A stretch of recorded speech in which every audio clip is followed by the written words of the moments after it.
The next is we maintain safe isolation. That's the fifth. I think everyone needs to understand how important and critical safe isolation is. This is so key. And, you want to have your positive isolation. You want to make sure that stuff is staying inside the pipes.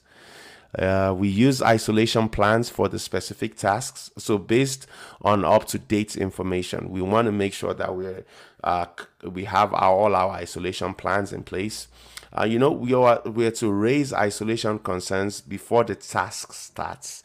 So you want to work on a pump and stuff is still operating, or it's not, or we have other equipment still operating, even if that pump is off, or even if they are not operating. We want to challenge the isolation plan. Do we have our double block and bleeds in place? Are we blind flanging it? Do we, and our valves, our isolation valves, are they holding? We want to go there and make sure that we can actually isolate.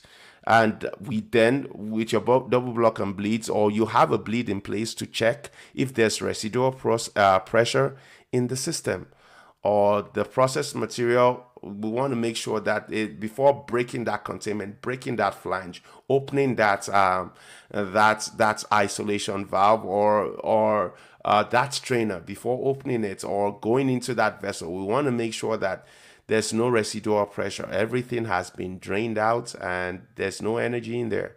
There's no stored energy. So we'll want to also monitor the integrity of isolation. So we should regularly stop and reassess if there's any change that in our task that could affect our isolation integrity.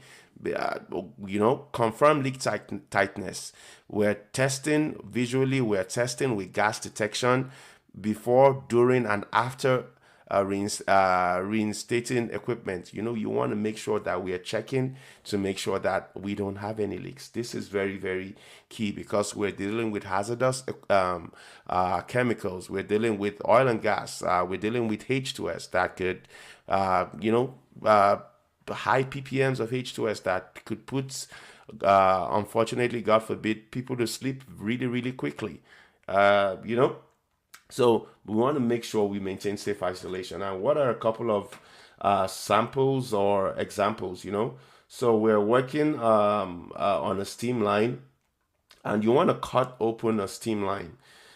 Before starting that operation, verify that the line is fully depressurized because steam expands very, very, very aggressively. You want to make sure that that line is fully depressurized. There's no steam in it. It's locked. It's tagged. Your loader procedures. Are you locking out? Are you tagging out? Because hey, you're working on this section of the plant, and then someone is working on another part, and hey, you believe, hey, I closed the valve, but you didn't lock it.